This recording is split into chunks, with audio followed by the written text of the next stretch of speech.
Good morning student. Let's start our new topic. Chapter number 10, money. What is money? Money has two forms, notes and coins. 1 rupees is equal to 100 paise. That money needs three kinds of understanding. First, counting, writing and saying. यानी money को समझने के लिए हमें तीन तरह की understanding होनी चाहिए, तीन प्रकार की. सबसे पहले क्या है, आपकी काउंटिंग होनी चाहिए, एक राइटिंग होनी चाहिए और थर्ड क्या होनी चाहिए, सेइंग. यानी हम उसे किस तरीके काउंट कर सकते हैं, किस तरीके लिख सकते हैं और किस तरीके कह सकते हैं. ठीक है, ये तीनों हमें चाहिए. तो फर्स्ट क्या है आपकी काउंटिंग में, जैसे देखिए आपके पास क्या है, फिगर देखिए थोड़ा सा. एक 10 रुपये की नोट है और एक 5 रुपये की नोट है और एक 50 पैसा का कॉइन है. आपको दिख रहा होगा. ठीक है, अगर 10 रुपये की नोट को अगर हम लिखते हैं तो हम इस फॉर्म में लिखेंगे, यानी 10 डेसिमल. ठीक है, और ये 00, क्योंकि 10 रुपये को हम इसी तरीके से में लिखेंगे.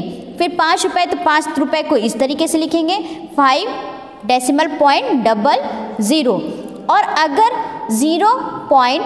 अगर हमें 50 पैसा लिखना है तो कैसे लिखेंगे, 0.50. ठीक है, तो ये क्या हो गया आपका, ये काउंट करने का जरिया हो गया. ये आपको नोट दिख रही है, 10 रुपये की नोट है, ये 5 रुपये की नोट है और वो 50 पैसे का कॉइन है.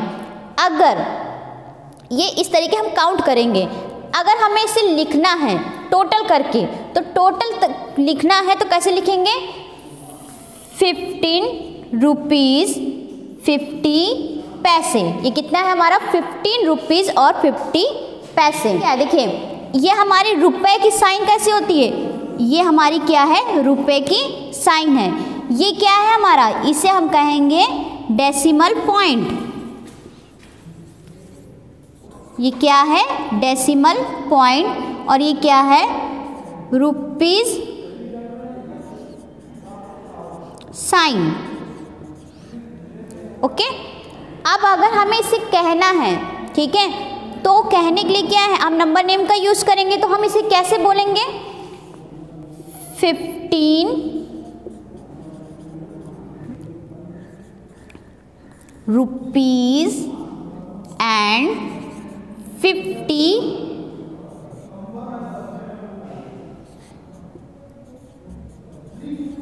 पैसे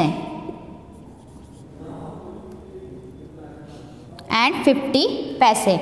नेक्स्ट देखिए, 50 रुपीज़ का एक नोट है, उसके साथ साथ 1 रुपीज़ का एक नोट है और 50 पैसे का एक कॉइन है.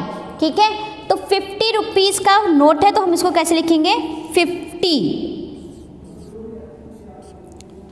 1 रुपीज़ प्लस 50 पैसे. ठीक है, अगर इसे हम राइट कर रहे हैं तो कैसे लिखेंगे, 1 रुपीज़ 50 पैसे.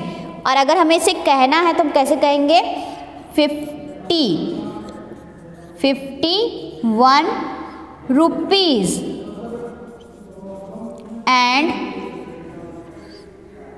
50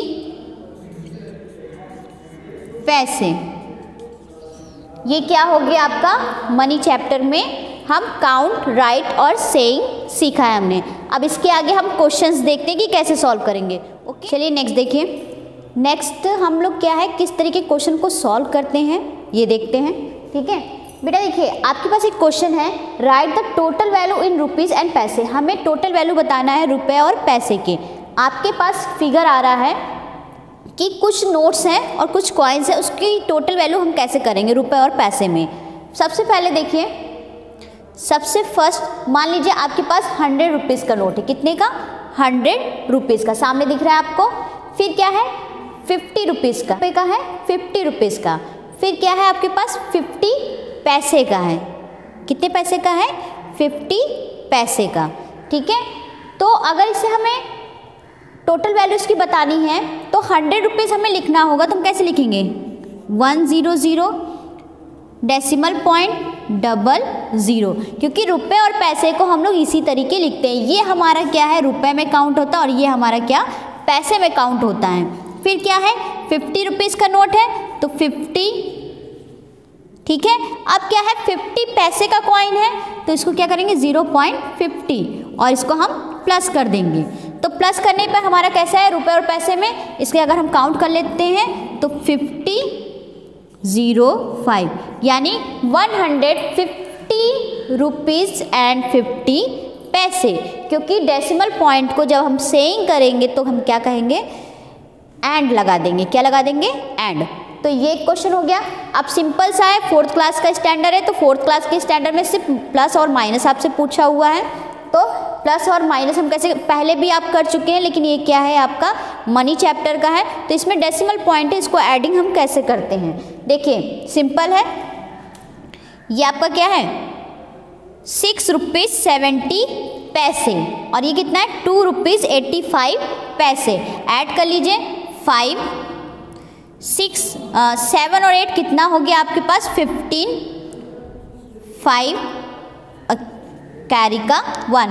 डेसिमल पॉइंट का डेसिमल पॉइंट में ही रहेगा। 6 to 8 और 1 9 तो ये कितना हो गया 9 रुपीज़ 55 पैसे।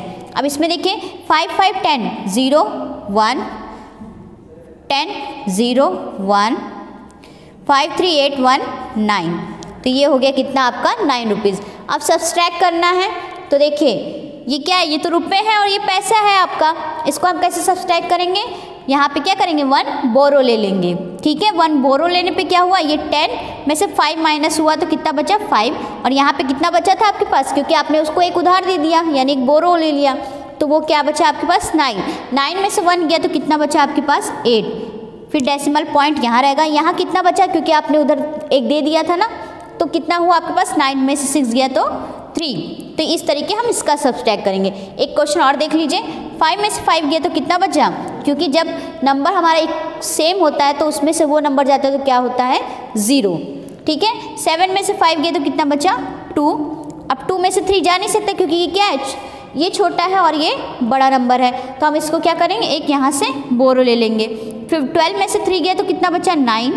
फिर यहाँ पे क्या है 2 में से 2 गया तो कितना बचा 0। तो ये कितना हुआ आपका 9 रुपीज़ 20 पैसे। तो बेटा देखिए आपको क्या करना है, मनी चैप्टर में प्लस एंड माइनस के जैसे क्वेश्चन पूछा है इसी के अकॉर्डिंग यानी इस वीडियो के अकॉर्डिंग आपको क्वेश्चन को सॉल्व करना है। Okay, thank you.